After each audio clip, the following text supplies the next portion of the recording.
창세기 16장. 아브라함의 아내 사레는 성산치 못하였고 그에게 한 여종이 있으니 애굽 사람이요 이름은 하갈이다. 사레가 아브라함에게 이르되 여호와께서 나의 생산을 허락지 아니하셨으니 원컨대 나의 여종과 동치 마라. 내가 혹 그로 말미암아 자녀를 얻을까 하노라 하며 아브라함이 사레의 말을 들으니라. 아브라함의 아내 사레가 그 여종 애굽 사람 하갈을 가져 그 남편 아브라함에게 첩으로 준 때는 아브라함이 가나안 땅에 거한 지 10년 후였더라.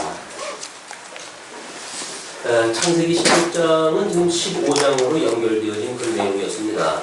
지난 시간에 15장 내용이 길어지면서 16장을 이번 시간으로 미뤘는데요. 일단 15장, 16장의 제목을 묻는 내용이 열국자손에 대한 언약입니다. 열국자손이라고 하는 그거는 택한 백성들뿐만 아니라 이제 그 열방에 대한 이런 그 자손까지도 하나님의 언약으로 말미암았다는 겁니다. 우리가 3대 언약이나 이제 구속사나 과거의 성경관의 어떤 입장에서 보게 되면 흑자 중심의 성경관을 가지고 있었어요. 흑자 중심의 성경관.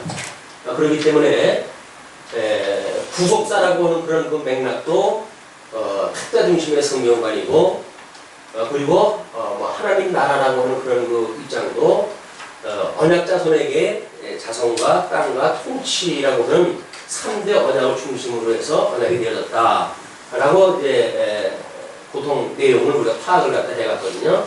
그런데 하나님의 영광 계시라고 하는 이런 맥락으로 보게 되어지게 되면 흑자 중심이라고 하는 그 중심은 맞지만 중심 외에 외곽에 대한 그런 그 이야기도 하나님의 영광 계시를 위해서 보여주신 거다. 그래서 어두움과 그다음에 흑자라고 하는 이 빛과 이런 두 가지 요소가 다 포함되어져 있어야 성령을 균형 감각이 있게 볼 수가 있는 거거든요. 물론 이걸 인식하게 하는 거는 이렇게 거듭나고 중생한 성도들을 중심으로 해도 하나님 깨달하게 하시죠.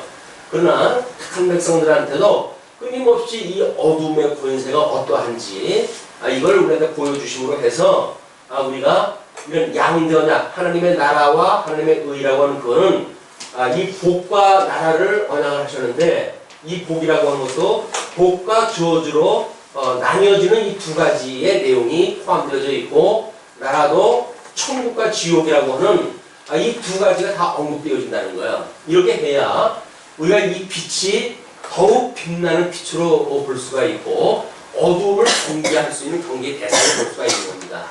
그렇지가 않다고 그러면 끊임없이 이 한쪽의 거를 보기 때문에 별로 긴장감이 없어요. 긴장감이 없는 신앙생활을 다 해가기 때문에 때로는 섰다 하고 이루었다 하고 해가지고 도중 하차하는 사람들이 얼마나 많은지 모릅니다.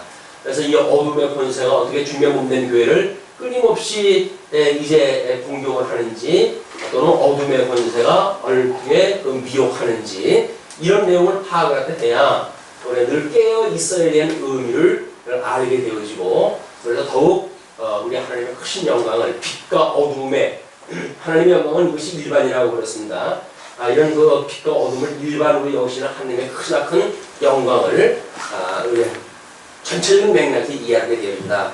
이렇게 봤을 때 하나님께서 열조에게 양대 언약을 수립하셨다고 하는 그 이야기는 아브라함에게 주셨죠. 이건 이제 아브라함한테 주신 거예요. 근데 이 아브라함은 택함을 받은 백성들 중심으로의 조상이 아닙니다. 열국의 아비가 된다고 했거든요. 이 열국의 아비가 되어지기 때문에 물론 택한 백성들의 믿음의 조상으로 성경은 말하고 있어요. 그러나 아브라함에게 이 아담에게 하나님께서 복을 주셨을 적에도 가인과 아벨을 심판하듯이 이렇게 심판과 또 구원으로 구분하다 하듯이 아브라함에게 주었던 그 언약도 두 가지로 나뉘게 되어진다는 거예요. 그래서 이 복 있는 자를 하나님께서 이삭으로 주시는가 하면 저주받은 자에 대한 걸 지금 이스마엘로 주게 되어집니다. 그래서 이제 물론 갈라디아서 같은 데서는 이 이스마엘 육의 아들과 믿음의 아들의 그 관계를 가지고 복음과 율법을 설명하기도 하죠. 그렇기 때문에 우리는 이 이스마엘과 이삭이라고 하는 그런 그 두 인물을 그냥 따로 독자적으로 봐도 의미가 없어요. 이걸 우리가 아브라함에게 두 씨로 되어진 거다. 하나는 씨로 말미암은, 이건 하나는 몸으로 말미암은 거고 하나는 언약으로 말미암았다고 하는 차별이 되어져야 두 아들에 대한 의미가 더욱 분명하게 드러나기 때문에 그렇습니다. 그래서 지금 그 15장에 대해서는 선민에 대한 언약으로 우리가 확인하다 했어요. 그리고 이제 오늘 16장에서는 이스마엘의 출생으로부터 시작이 되어지는데, 물론 구체적인 건 이제 17장부터 20장까지 열국에 대한 언약으로 보시면 확장이 되어지지만, 오늘은 일단 열국 자손에 대한 이야기예요. 그래서 끊임없이 하나님께서는 의를 이루실 때에 이거는 언약 자손에 대한 이야기로 되어지고, 기업에 대한 거는 선민 국가, 이 나라를 가지고 이게 소개가 되어지거든요. 그래서 언약 자손과 선민 국가, 언약 자손은 뭐 이스라엘 백성들 12지파를 통해 가지고 온전한 그런 그 숫자를 이야기해 가지고 이제 이 언약 자손이 오실 예수 그리스도를 예표로 보여준 걸로 이야기를 하죠. 그리고 선민 국가도 마찬가지로 오실 메시아에 대한 그 예표예요. 주님 몸된 교회이기도 하고 하나님 나라에 대한 그런 모형적이고 예표적으로 보여주는 사건이다. 이 두 가지는 구약 성경에서 중요하게 취급을 하는 그런 그 어떤 주제이기 때문에 이거를 세분화해가지고 뭔가 차별화하고 이렇게 구별하다 하는 것은 매우 중요하다고 보여집니다. 자, 그래서 이제 오늘 그 16장의 1절에서부터 3절까지의 내용은 16장 1절에서부터 3절까지의 내용은 초비된 항아리라고 이렇게 제목을 붙여놨어요. 요즘 어떤 드라마를 보니까 그 대리모 사건을 가지고 드라마를 갖다 만들었다고요. 그런데 그 드라마에 나오는 걸 보니까 대리모가 자기의 난자를 의사를 속여가지고 대리모 역할을 했기 때문에 돈 받고 아기를 낳아줬는데도 불구하고 나중에 친자하고 소송을 걸고 뭐 이상한 그 이야기가 나오더라고요. 옛날에 시바디로 해가 소개가 되어졌죠. 어떻게는 돈이 있고 자손이 없는 집에 시바디로 해가지고 그 씨를 갖다 이제 이렇게 맺게 해가는가, 이런 그 문제가 결국은 자성 번창이라고는 일반 개시적인 입장입니다. 그래서 씨를 통해 번성되어진다. 그래서 아마 지난 시간에도 우리가 어떤 양질의 씨를 갖다 얻기 위해 가지고 수컷들끼리는 끊임없는 투쟁을 갖다 하고, 그리고 거기서 승자가 모든 암컷을 차지하게 되어지는, 이것이 짐승세계에서 생육하고 번성하는 원칙이라고 이렇게 이야기를 했습니다.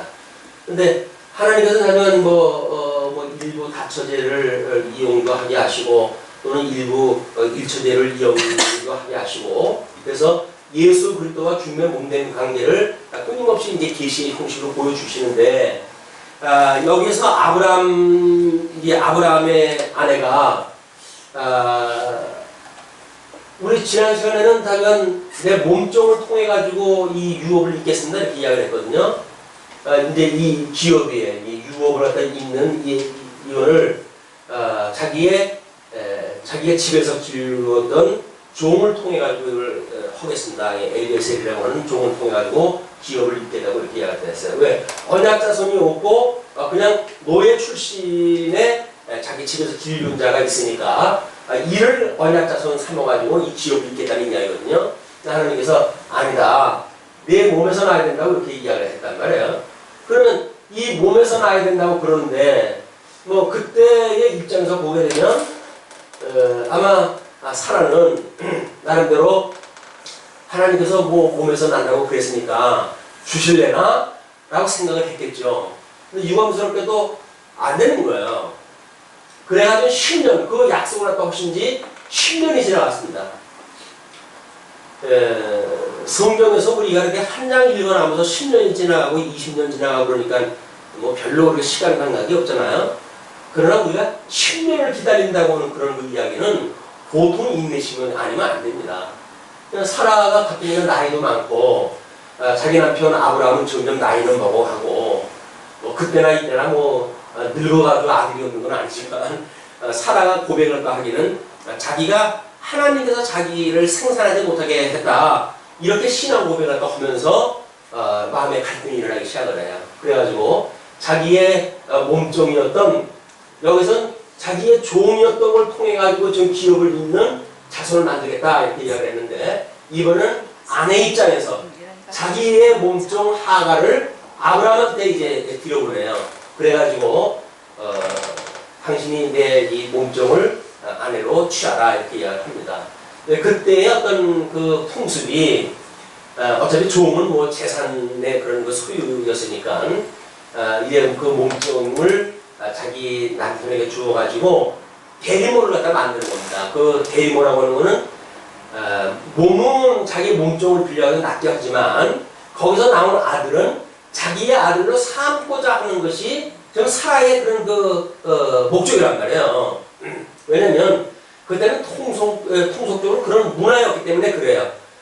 사라는 마땅히 하가를 자기 남편한테 주게 되면 거기서 어느 아들을 자기 아들로 지금 삼겠다고 이제 생각을 했던 거거든요. 그래서 이제 사례를 갖다 준다고 그랬더니 나의 여종과 동침하라. 내가 혹 그로 말미암아 자녀를 얻을까 하노라. 여기까지가 그때 통상적인 문화에서 있을 수 있는 그런 양상이에요. 그랬더니 아브라함이 사라의 말을 잘 들었어요. 왜 안 듣겠어요. 허락을 안 해가지고 못할 판이지 허락을 갖다 해주니까 냉큼 아주 말을 잘 들었다고 나와 있네요. 여기에 사라의 말을 들으니라 이렇게 이야기 나와 있어요. 그러니까 아브라함의 아내 사라가 그 여종 애굽 사람 하가를 갖다 가져가지고 그 남편 아브라함에게 첩으로 준 때가 아브라함이 가나안 땅에 거한 지 10년 후였어요. 그러니까 75세에 나왔는데 지금 이제 85세가 되어진 거예요. 85세에 아들을 얻었으니 그 아들을 얻었던 아마 아브라함의 아마 그 기분은 이루 말할 수가 없을 겁니다. 또 사라도 자기가 지금 그 어떤 목적을 가지고 하갈로부터 씨를 갖다 얻게 되어졌으니까 사라 나름대로 보람이 있었겠죠. 그러니까 하나님께서 애초에 지금 이 계획을 딱 하실 때 복과 이 저주라고 하는 이런 맥락으로 택자와 불택자라고 하는 그런 그 관계를 만들어 가심으로 하나님께서 이미 창세전에 이 창세전에 어떤 계획을 갖다 하셨던 그 뜻을 이루어 가시기 위해서 지금 이 섭리를 갖다 해 가시는 거 아니에요. 그러니까는 하나님께서는 인간의 생각대로 그렇게 풀려나가지 않게 지금 만들어 가시는 거예요. 이를 꼬여지게 만들어요. 그것이 4절서부터 6절까지 잉태한 하갈의 교만이라고 하는 것으로 드러납니다. 아브라함이 하갈과 동침하였더니 하갈이 잉태함에 그가 자기의 잉태함을 깨닫고 그 여주인을 멸시한지라. 이거로부터 시작이 되어지는 거야. 하나님께서 이스마엘이라고 하는 어떤 열국의 우두머리가 되어질 이 사람 이삭을 믿음의 조상으로 우리가 이야기를 하게 되면 이스마엘은 어떤 이삭을 제외한 그 아웃사이더의 열방의 그런 그 자손을 만들기 위한 작업이 시작되어진 거야. 물론 롯의 그 두 딸을 통해 가지고 모압과 암몬이라고 하는 열국을 다 만들어놨죠. 그러나 지금 이 이스마엘이라고 하는 사람과 이 몸중에서 난 이스마엘과 자기 그런 본초에서 난 이삭과의 관계를 가지고 하나님께서는 지금 인류의 커다란 뭔가 시나리오를 갖다 준비하다 해가시는 거예요. 그래서 지금 이제 예수님 오시고 근 7세기 정도 되어지게 되면 600여 정도의 마호메트가 이제 등장하게 되어지거든요. 그래서 그 마호메트가 등장했다 하는데 자기네들이 이스마엘의 자손이라고 자처한다 하게 되어집니다. 그 다음에 이스라엘이라고 하는 사람들은 지금 이삭이 자기의 조상이라고 이제 믿죠. 그래서 이삭으로부터 해가지고 이스라엘이라고 하는 제국 선민국가가 만들어지고 이스마엘이라고 하는 걸로 통해 가지고 여기에 새로운 제국이 이제 만들어질 거를 하나님이 이미 준비하다 하시는 거야. 이거를 복음의 내용을 가지고는 몸의 여인과 또는 언약의 여인과의 관계를 가지고 복음을 설명하다 하시기도 하지만 로마서에 보게 되면 아브라함에게 언약하셨던 그 언약이 만약 복음으로 인해 가지고 폐해졌느냐? 그렇지 않다는 거예요. 그래서 남은 자의 숫자는 구원을 받게 하신다고 그러는데 그 남은 자가 사실은 우주적 종말, 우리 예수님 재림을 갖다 하실 때 이때에 마지막으로 이스라엘의 회심에 대한 민족적 회심에 대한 걸 이야기를 하십니다. 그래서 이때에 비록 이방인 시대에는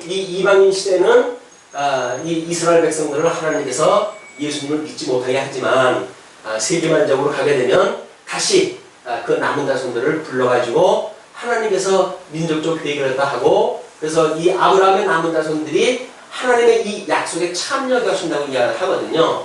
그때 이제 이 여기에서 나오는 지금 이 유대인들과 이쪽으로 세계되어진 이 무슬림이라고 하는 이런 그 사람들 지금 회교권에 대한 얘기입니다. 회교권에 대한 그런 그 이야기.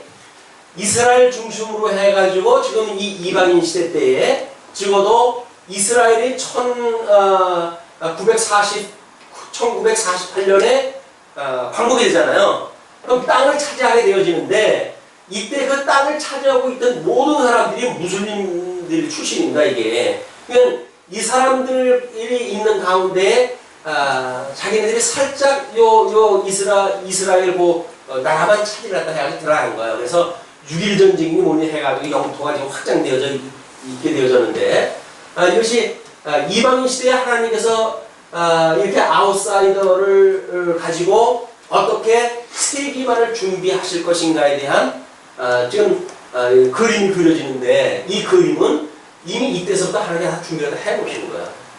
물론 이때 당시에는 육적 계시의 방법으로 해가지고 모압과 암몬 또는 에돔 이렇게 그 열국을 통해 가지고 이 일을 해가지만 이것이 영적으로 해가지고는 물론 선민국가 우리 주님의 몸된 교회를 공격하는 어떤 짐승 권세 이런 걸로 해가지고 우리 영적으로 설명이 되어지죠. 내부적으로는 음료 권세를 가지고 주님의 몸된 교회를 미혹을 하게 하시지만 다니엘서에서 이야기하는 것처럼 모든 짐승 권세가 이 택한 백성들을 공격하는 것에 대한 그림이 여기서 그려진단 말이에요. 그러니까 이때로부터 이미 다니엘서의 배경은 하나님께 준비를 해 가시는 거였어요. 여기서 지금 이스마엘을 낳기 전에 아직 이름도 안 줬으니까 태명을 뭘로 지었는지 모르겠어요. 태명을 뭘로 지었는지 모르겠지만 하갈이 자기가 이 아기를 가진 그런 그 이유 하나를 가지고 교만이 이제 하늘을 찌르기 시작합니다. 왜? 자기 주인, 자기 여주인은 나이가 그렇게 먹도록 애기도 하나 못 낳은 거 아니에요. 근데 자기는 낳았단 말이에요. 이걸 이 권세를 갖다 오죽 누리고 싶겠어요. 그러니까 그것이 지금 이 자기 하갈을 가져가지고 이제 하갈이 잉태함에 그가 자기의 잉태함을 깨닫고 그 여주인을 멸시한지라. 이미 자기 신분이 뭔지를 모르고 이게 돌아가게 되어지는 거죠. 자기 신분이 종으로서의 건지 모른다는 이야기예요. 하갈은 가나안 땅의 여인이라고 이렇게 이야기를 했거든요. 그러면 가나안이라고 하는 거는 결국 노아의 언약을 미루어 봤을 때 셈의 후손의 종이 돼야 될 그런 열국인데 자기 여주인을 지금 이렇게 한다는 거는 이미 전 우주적인 질서에 있어서도 이미 모순이 되어진 거야. 그리고 그때 문화적인 맥락에서 봤어도 여주인이 여종이 자기 여주인을 대신해가지고 아기를 갖다 잉태했다고 해가지고 그럴 수 없는 문화란 말이에요. 근데 하나님이 일부러 그렇게 만들어 놓으셔요. 이게 왜 하나님께서 이런 이상한 그림을 그려 하실까? 이게 점점 뒤를 우리가 읽어나가면 그게 구체화 되어지거든요.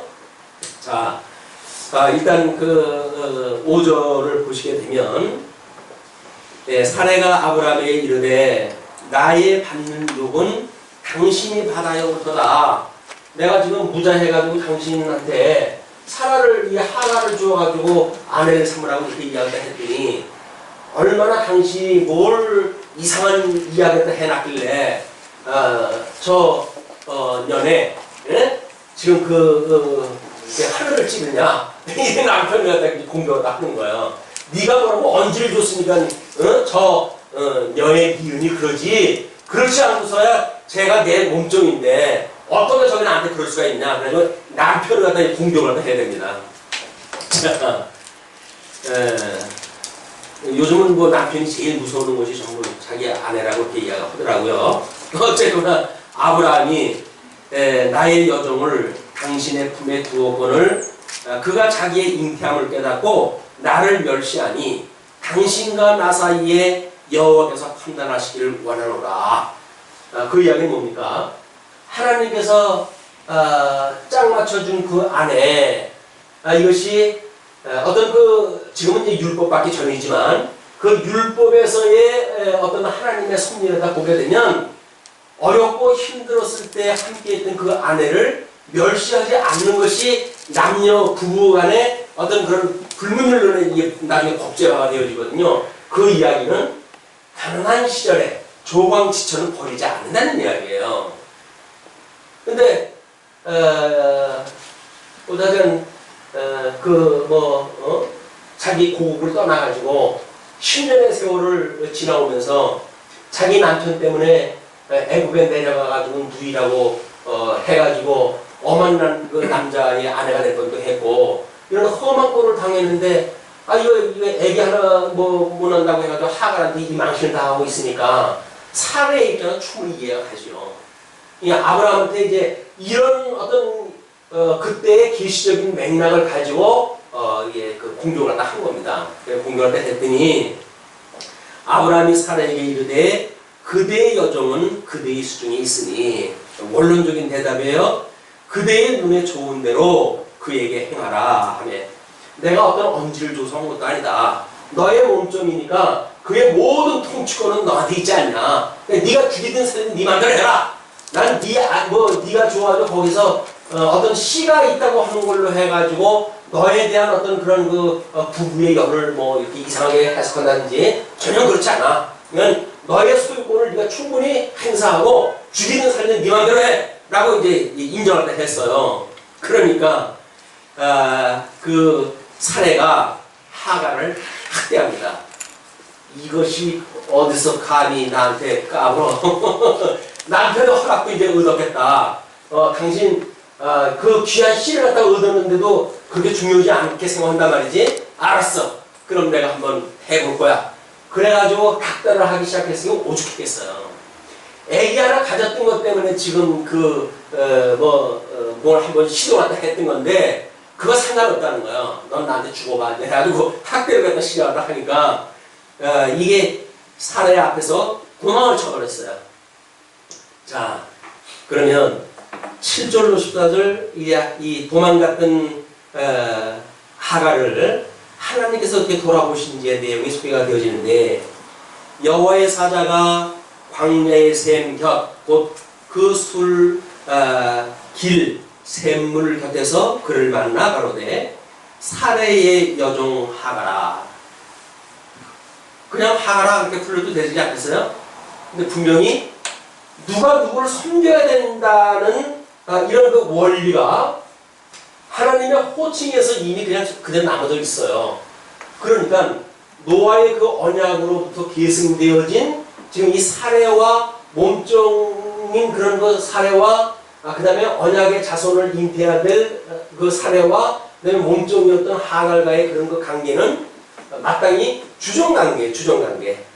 이 주종관계니까 언약 백성들은 열국의 백성들에 대하여 사실은 통치당하면 안 되죠. 하나님을 믿게 되어지게 되면 그 가나안 땅을 이스라엘 백성들은 아무것도 없을 때 맨주먹 가지고 지금 가나안 땅을 찾는 사람들은 아니에요. 하나님의 언약대로 이루어진 그런 그 백성들이란 말이에요. 이거를 깨닫게 되어지게 되면 이스라엘 백성들은 지네들끼리 무슨 나라 차지한다고 해가지고 남북으로 나뉘어지고 그리고 열국에서 조공바치며 살아가고 이런 선민국가의 역사가 이루어지지 않을 겁니다. 그러나 하나님께서 여기에서 두 나라의 갈등 관계를 이미 만들어 놓으신 거예요. 그렇기 때문에 그 하나님을 믿지 않는 백성들이 사람들로 될 수 없는 이런 환경을 통해 가지고 결국은 하나님께서 의도하셨던 이런 언약 자손과 또는 이 어떤 버리기로 예정되어진 사람들의 모든 역사를 하나님께 준비하다 해가신다. 이건 이미 창세전에 예정되어진 뜻이에요. 그런데 그렇게 될 수밖에 없어요. 그런데 이때에 살아가는 사람들이 어쩔 수 없이 그렇게 살아가진다는 거예요, 지금. 아니, 자식이 없고 뭐 이렇게 할 때, 자식이 없으면 어떠냐? 아브라함의 믿음처럼 내가 그냥 노예가지고 우리 집 가신을 갖다 삼으면 되지. 이렇게 하면 그냥 그렇게 되어질 거 아니겠어요? 근데 치유하게 아들을 원하게 하고 몸종을 갖다 줘가지고 더 씨를 갖다 만들게 하고 이런 것이 인간들이 하나님의 언약을 믿지 않는 그런 불순종을 가지고 하나님이 손을 갖다 해가신단 말이에요. 그래서 하나님의 이 모든 언약은 양대 언약을 이루어가시는 행위 언약들은 철저하게 인간의 불순종으로 말미암는 거예요. 그래서 하나님의 은혜가 아니면 이런 해결할 방법이 없는 역사가 계속되어진다. 자, 묻습니다. 살해 여종하거라. 내가 어디서 왔으며 어디로 가느냐? 이건 우리 인생 모든 인생들에 대한 그 질문이에요. 그러니까 뭐 인생은 나그네 길 어디서 왔다 어디로 가는지 뭐 이거 뭐 최희준 씨 나그네가 뭐 그 노래에서 가사 이렇게 나오잖아요. 모든 인생의 질문입니다. 나는 도대체 어디서 와서 어디로 가느냐? 이 질문에 대한 것이 모든 인생의 질문인데 하나님께서 사라한테 그 질문을 하셔요. 너는 어디서 왔으며 어디로 가느냐? 우리가 근본을 모르게 되면 우리가 주께로 나와서 주로 말미암고 주께로 돌아간다고 하는 우리들의 본문을 놓치게 되면 우리는 어디서 왔는지에 대한 출신에 상관없어요. 왜? 세속에 우리는 몰입을 하다 해가 살아가는 거니까 눈에 보이는 것을 그냥 입에 뭐 먹을 거나 들어가면 됐지. 내가 무슨 본분이 어떻고 그게 무슨 상관이 있느냐. 종의 자식이 어떻고 약속의 자식이 어떠냐. 이것이 타락되어진 인간들이 세속에 빠져서 살아가는 그런 삶이란 말이에요. 그 사람들은 별로 관심 없습니다. 하나님이 언약이 어떻고 상관없어요. 그냥 이 세상에서 잘 받고 잘 사는 것이 장땡인 거예요. 그 사람들은. 이게 이 세상에 소위 살아가는 짐승들의 삶인 겁니다. 하나님께서 그런 짐승들의 삶을 보여주어야 언약 자손으로서 그럼 우리의 삶은 어떠한가? 라고 하는 걸 우리 비교 감각을 가지고 볼 거 아니겠어요.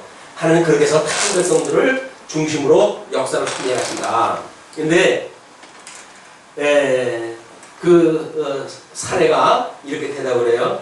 나는 나의 여주인 사례를 피하여 도망하나이다. 주인이라고 말하면서 피한다는 이야기는 뭡니까? 사실은 하나님께서 양전약을 갖다 주셨는데 이 양전약을 이제 하나님께서 이루하시기 위해서 행위언약을 주시잖아요. 그 행위언약이 뭐예요? 성과 아그라기는 가해하고 이런 것이 따먹지 말라는 거예요.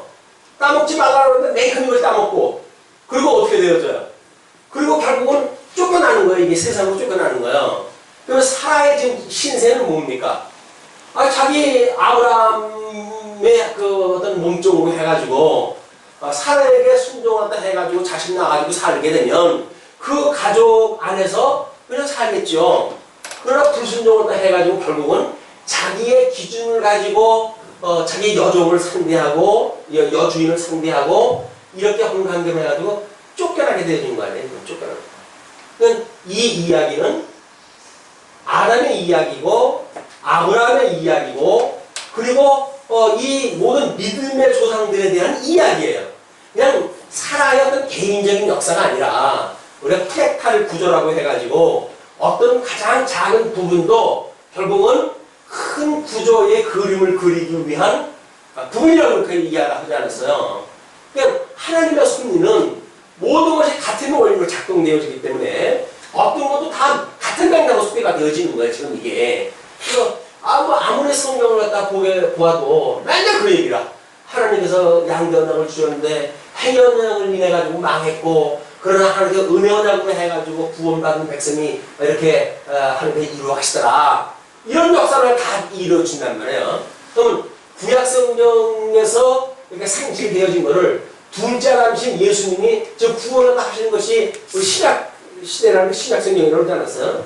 그러면 구약 성경이 망한 거 그리고 뭐 예표적으로 물론 구원에 대한 걸 보여줬지만 예수님에 의해 가지고 둘째 아담이신 예수님이 첫째 아담, 첫째 사람 이 아담의 불순종을 해가지고 망하게 되어진 거를 둘째 아담인 예수 그리스도를 통해 가지고 하나님 성취를 갖다 해가신단 말이에요. 이 큰 맥락이 성경 전체의 큰 틀입니다. 구약의 저 실체적인 언약, 실체적인 성취. 이게 신구약 성경의 큰 그림이에요. 얼개. 그냥 모형적인 거나 모형적인 거에 또 여러 가지 주제나 이런 것들이 다 같은 원리 안에서 작동되어지기 때문에 우리는 하나를 알면 다 안다는 거예요. 근데 애초에 하나님께서 우리를 그냥 큰 원리를 알 수 있는 기회를 갖다 안 주시게 되면 우리는 부분에 들어가도 또 못 놓치게 돼요. 이를. 그래서 어떻게 하든지 이걸 이론론적으로 생각하는 이런 것들이 매우 필요하다. 실제적인 언약이나 모형적인 언약이나 이건 이제 어떤 계시의 방식을 어떤 육적인 방법으로 좀 소개가 하는 것이다. 이렇게 보셔야 되고 시공간 형상을 통해 가지고 섭리하시는 그런 내용으로 이해를 해야 구약 성경에 대한 구체성을 확인하게 되어집니다. 이 구체성을 깨달았을 때 신약 성경을 들어와가지고 영적인 의미가 우리에게 들어오는 거예요. 근데 여기서 이걸 모르게 되면 영적 의미를 모르게 되어지거든요. 여기서 옛날 얘기 듣시면 그렇게 들었는데, 갈라디아서에서 오니까는 몸에서 난자는 어떻고, 약속으로 만나면 건 어떻고 해가지고 율법과 복음관계의 관계를 설명으로 하게 되어져 버리니까, 뭐냐, 이 얘기가 뜬금없이 왜 나오냐. 이렇게 되어져 버리는 거란 말이에요. 그러니까 이거는 이미 여기서 충분히 보여준 이렇게 어떤 육적인 계시의 방식이지만 이쪽에 복음과 또는 율법과 의와 이 어떤 불의와 하나님의 복과 저주와 이런 것들을 전부 나누는 심판의 모습을 보여준 거란 말이에요. 그 심판의 모습이 신약교에 와가지고 율법과 복음이라고 설명이 보여지니까 같은 맥락으로 이해가 되어지겠죠, 이제.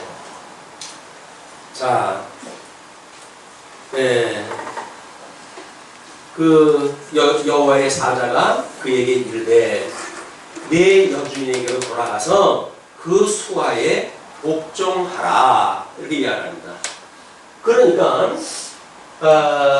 택자든 불택자든 하나님께서 있기 헌자리에 있는 자가 순종하는 거예요. 아담은 불순종을 했다 해가지고 에덴에서 내쫓겨났잖아요. 그러니까 내쫓겨가지고 하는 일들은 전부 이 악에서 나는 일이고 이게 모두 죄예요, 죄. 그래서 하나님이 있기 헌자리에 있는 것만큼 지혜로운 게 없습니다. 우리 환경도 마찬가지예요. 사회적인 여건이나 경제적인 여건이나 하나님께서 우리 그런 자리에 주셨다고 한다면 하나님께서 이 어마어마한 은혜를 깨닫게 하시기 위해서 우리 여기다 두셨구나 라고 해가지고 그 자리에 있으려고 해야지 어떻게든지 나는 이 자리에서 뜨겠다. 내가 이 자리에 떠가지고 뭔가 신분 수식상등하다 해가지고 1%에 내가 도달을 하겠다 라는 생각을 가지고 사는 사람들은 전부 불행한 사람들인 거예요. 그래서 그게 되는지 모르겠어요. 그러나 성경에는 그렇게 나와져 있잖아요. 내가 무엇을 먹을까 마실까 염려하지 마라. 공중에 나르는 새들 봐라. 걔네들이 뭐 해가지고 먹냐? 농사져가지고 먹냐? 그냥 하나님 먹을 거 주시잖아?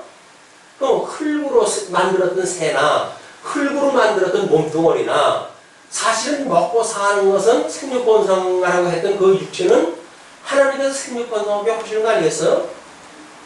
그러니까 우리가 뭔가를 뭘 해가지고 먹고 사는 건 아닐 거 아니겠어요?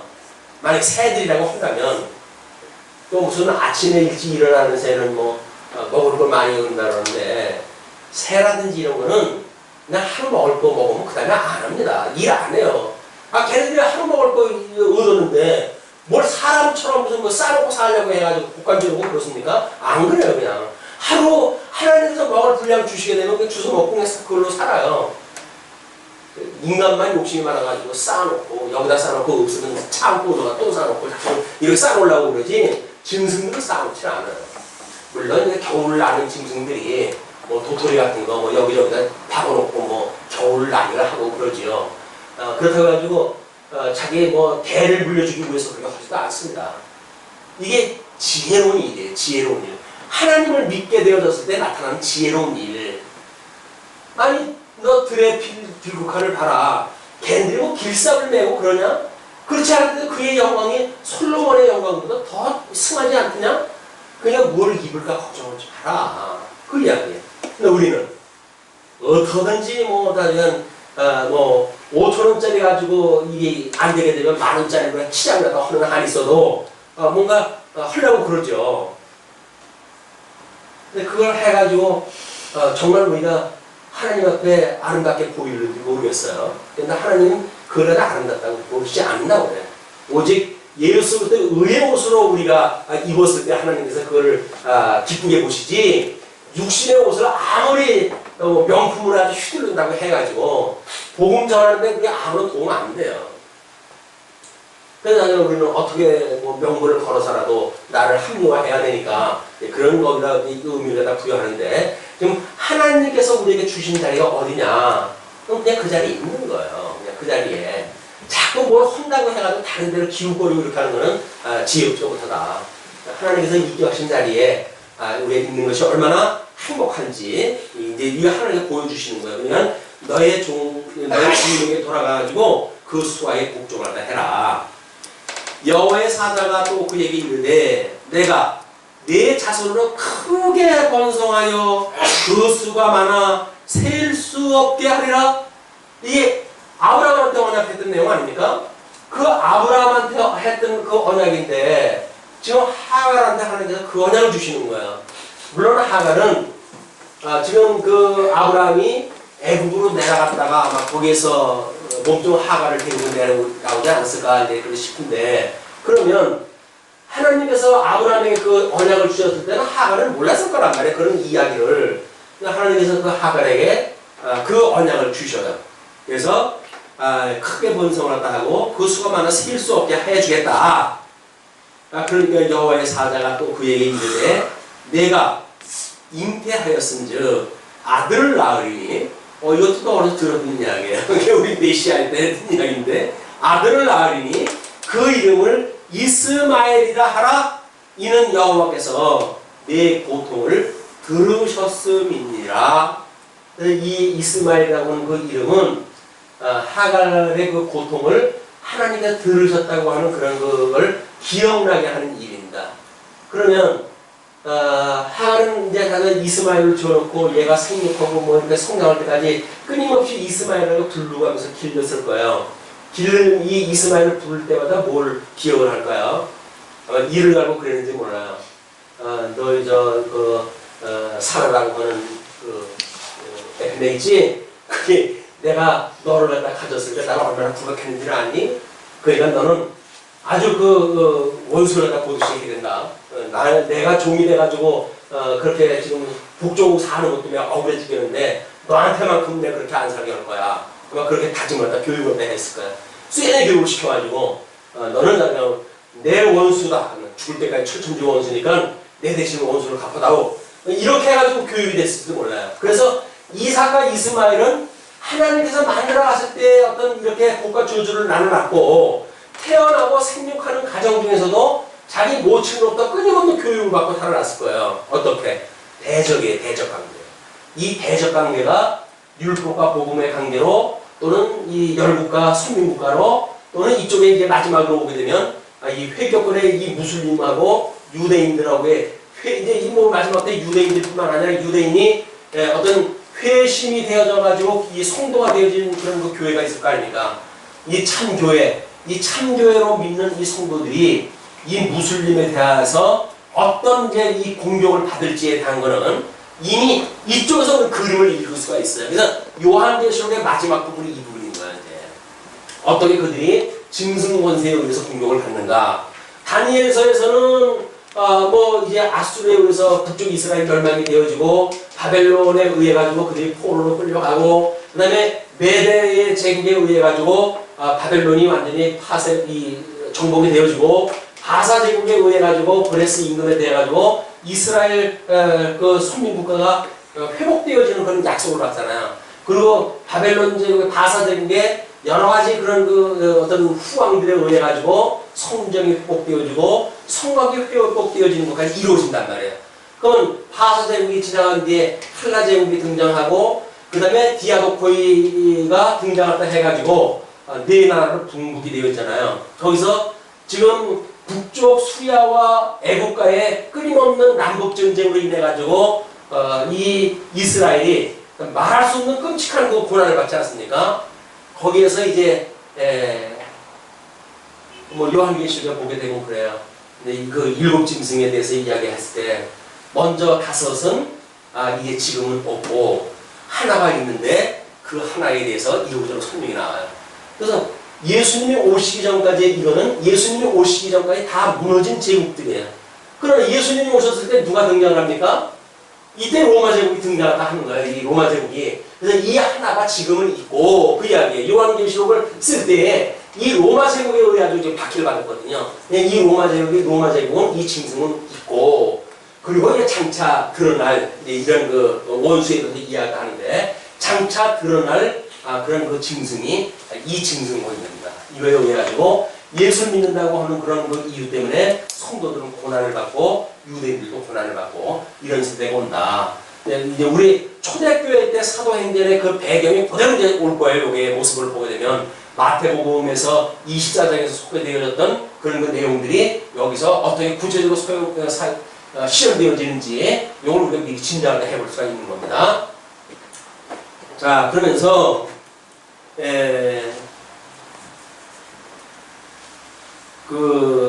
그가 사람 중에 들나귀 같이 되리니 그 손이 모든 사람을 취했고 그래서 아주 공격성 있는 그런 어떤 그 민족으로 이 민족이 이제 자리를 매기기 시작을 해요.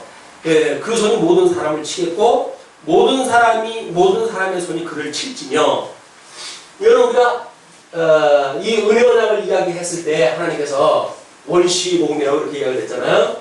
그래서 여자의 후손과 그 다음에 뱀의 후손 관계 이걸 가지고 지금 어떻게 하나님께서 택한 백성들을 이 미혹되어지는 이거로부터 구원을 할 건지 이런 단계를 설명을 했단 말이에요. 근데 여기서는 그 이스마엘의 후손들과 이제 그 이스마엘의 후손들과 그 손이 다른 사람의 손을 쥐어서 치는데 모든 사람의 손이 또 그를 친대요.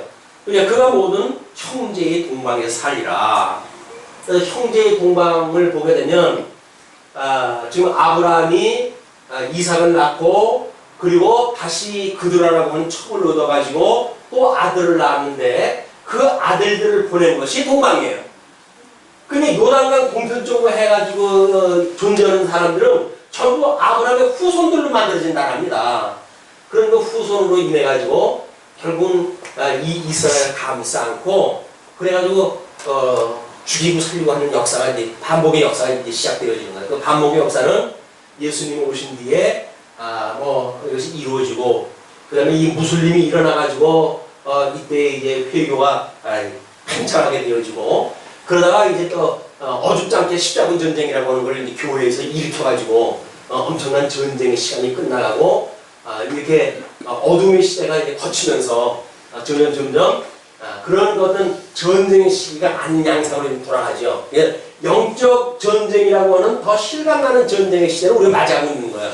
육체적으로 해가지고 십자군 전쟁이라든지 어떤 혈기, 무기를 가지고 전쟁하는 시대는 아니에요, 이제. 어떻게 우리가 영적 전쟁을 다 질 거냐라고 하는 문제를 이런 맥락을 이해를 해야 이것이 이제 올 겁니다. 자,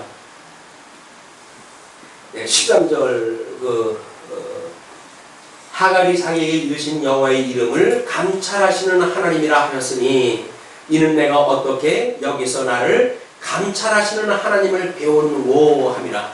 그러니까 하나님이 언약대로 이루신 여호와가 아니라 감찰하시는 분의 그 하나님으로 그는 이제 받아들이게 되어져요. 그것이 마음의 뜻에서 이제 아마 알게 되어지는 알라신이 아닌가 싶습니다. 알라신, 알라. 그냥 지금 이 회복권자들은 이 지금 무슬림으로 해가지고 알라라고 하는 신을 믿죠. 지금 유대주의자들이 믿는 거는 구약성경에서 이야기되어지는 여호와를 믿어요. 여호와. 이 여호와라고 하는 그 이름은 그들은 언약대로 이루신 여호와인 줄 모르고 그냥 여호와를 믿는 거예요. 우리 이제 신약 시대 때 돌아와가지고 예수가 언약대로 출생을 하시고 모든 구약의 언약을 이루시는 내용을 통해 가지고 주님의 몸된 교회에서는 예수 그리스도 삼위일체 하나님을 믿게 되어지는 거야. 유대주의자들은 이 유일신을 갖다 믿기 때문에 삼위일체 이 교리를 믿지 않습니다. 알라신을 믿는 이 사람들도 마찬가지예요. 기독교만 삼위일체 하나님을 믿어요. 그렇기 때문에 이런 삼위일체 하나님에 대한 이론도 그냥 우연히 어떤 시대에 등장한 것이 아니다. 그래서 이런 다른 자기네들이 그때그때 믿게 되어진 신관로 알게 되어진 이름, 자기네들이 믿는 신의 이름을 차별화시키시기 위한 하나님의 섭리가 있는 거다. 예수 그리스도의 어떤 대성의 문제라든가 성령 하나님의 인치심의 사건이라든가 이거는 삼위일체 하나님이 아니고는 설명될 수 없는 거예요.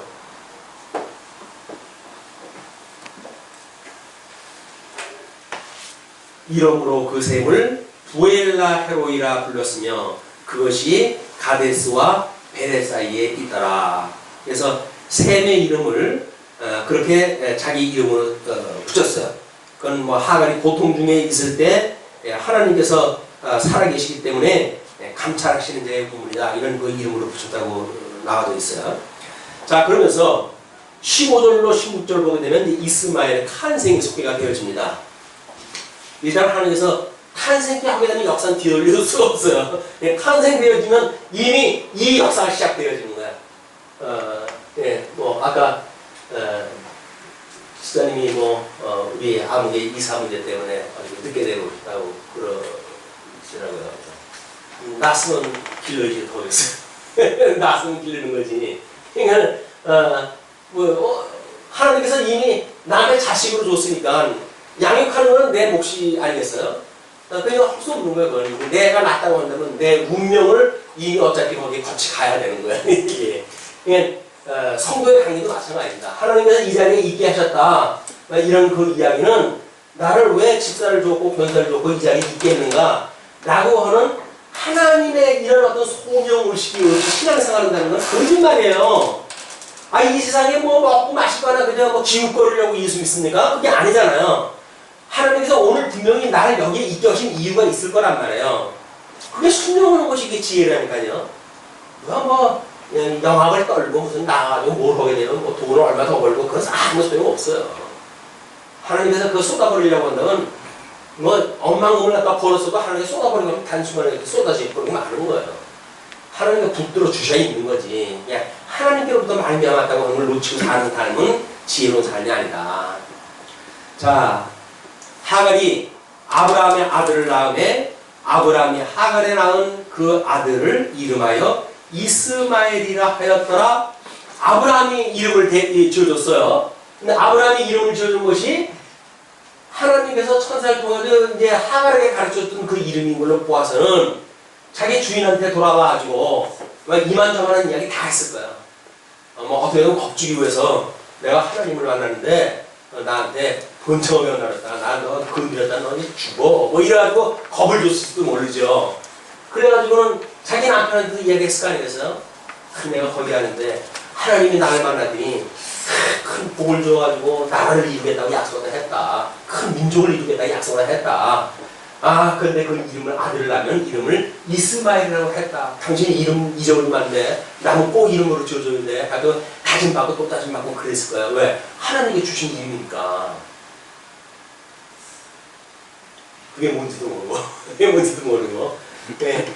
그래서 결국은 지옥으로 가는 사람들도 사실은 가고 싶은 사람들이 가는 곳이에요. 지옥은 가기 싫은데 억지로 끌려가는 거 아닙니다. 우리가 영화 같은 데서 어떤 나중에 저승사자가 시꺼먼 옷 입고 와가지고 가기 싫은 걸 갖다가 억지로 끌려가는 것처럼 그림 그리는데 안 그래요. 여기가 얼마나 살기 좋은 곳이에요. 지금 여기가 지옥인데 일반 어떤 은총으로 붙들어지는 하나님의 이 섭리를 하나님이 놔버리게 되면 그러면 지구가 태우고 조금 한 1m만 가까이 간다고 생각을 해보세요. 지금 탄산가스가 얼마 늘어난다, 일산화탄소가 얼마 늘어난다 하는 걸로 해가지고 날씨가 더워가지고 얼음이 넘고 비약을 먹고 이렇게 해가지고 난리인데 지구하고 태양하고 1m만 가까이 하니까 갖다 놔보세요. 그건 놔버리는 거예요. 천년 만년 꿈 깨십시오. 그냥 다 불에 녹아져 없어져요. 근데 우리는 이게 이 질서가 영원할 거라고 믿는단 말이에요. 근데 하나님께서 일반론적으로 붙들고 계시는 이 모든 우주의 질서, 하나님께서 놔버리는 순간 그건 엉망진창 혼돈의 세계로 들어가는 거예요. 이제 어떻게 지옥이에요. 거기가 지옥. 유황 불못이 불타는, 영원히 불타는 이런 곳으로 이게 되어져 버리는 것인데, 근데 여기를 뭐 갈고 닦아가지고 천년왕국을 만들고 지상왕국을 만든다고요? 안 되는 거예요. 그러니까 지금도 주명된 교회에서 나가가지고 무슨 뭐 어떤 사회구원인이 해가지고 깃발 들고 이렇게 하는 거 그렇게 교회에서 하는 일 아니에요. 성도가 자기의 어떤 그런 그 사상을 가지고 그런 운동을 할 수는 있죠. 그러니까 교회가 마치 그 일을 하는 것처럼 하는데 그건 아니란 말이야. 뭐 없는 사람 밥 주는 거, 그 교회가 하는 거 아니에요. 교회에서는 복음 가르치는 거예요. 복음을. 교회에서 그 일을 떠한다고 해가지고 강제로 끌어다가 밥 해가지고 사람들 주라고 이거나 시키고, 또 그거 얼마나 보람돼요. 다른 사람 못하는데 나는 그 일을 또 하잖아요. 그게 보람으로 여가지고 그 일도 한다니까요. 하기 싫어 죽겠어요. 근데 보람도 느껴져가지고 그걸 하나 놓을 수는 없어요. 그래가지고 그냥 뭐 불만불평을 하면서도 그 일을 해요. 왜 그럴까요? 그게 지옥의 특성인 거예요. 하기 싫은 거 하질 않아요. 다 하고 싶은 거 하는 거예요. 보람으로 느껴지니까 하는 거예요. 가치로 여겨지니까 하는 거예요. 그게 지은선미의 추구라니까요. 이 지은선미의 추구, 이 세속적인 우리 가치라고 그러지 않았어요. 이걸 추구하다 하는 사람들이 하기 싫은 거 하지 않아요. 뭐 잘 살고 착하게 살고 싶은 사람들, 그 사람들이 착하게 안 살면 못 삽니다. 괴로워가지고. 그럼 어떻게든지 사람 앞에서 착하게 살고 싶은 거예요. 다른 사람한테 저 사람은 참 사람 됐어 라고 칭찬을 듣고 싶은 거예요. 하나님의 칭찬? 그게 나하고 상관 있어요. 옆에 있는 사람이 칭찬할 때 해줘야지. 부인이 한마디 칭찬할 때 해주는 것이 하나님이 칭찬해 주는 것보다 10마디 낫지. 가까이 있는 아내는 나한테 아무것도 아니라 그러는데 하나님은 나한테 칭찬해도 뭔 소용이 있냐 라고 여기면서도 장로를 갖다 하니까 교회가 그렇게 무너지는 겁니다. 안 되는 거예요. 하나님 앞에 우리가 인정을 받고 하나님 앞에 살아가야지. 사람들 앞에 댐댐이를 보니까 사람 신앙생활 잘하는 것 같아. 잘하는 집을 뭘 잘해요. 척하는 거지. 아니 우리들 속수임을 보면 뭡니까? 나를 보면 알지. 꼭 그 사람을 갖다 봐야 하나요? 그렇게 만만한 거 아니에요. 이게 계시로 이걸 깨닫고 정말 하나님의 은혜를 깨닫고 살아간다는 것이 이게 보통이 아니에요. 보통 은혜가 아닌 거예요. 어떻게든지 윤리적으로 잘 살고 싶고 도덕적으로 우리가 어떻게든지 선을 추구하고 싶고 어떻게든지 아름다움을 추구하며 살아가고 싶죠. 그런데 이게 이렇게 한다고 해가지고 이것이 거룩에 미치는 일입니까? 안 되는 거예요. 거룩이라고 하는 철저히 예수 그리스도로 말미암아 은혜로 주시는 선물이에요.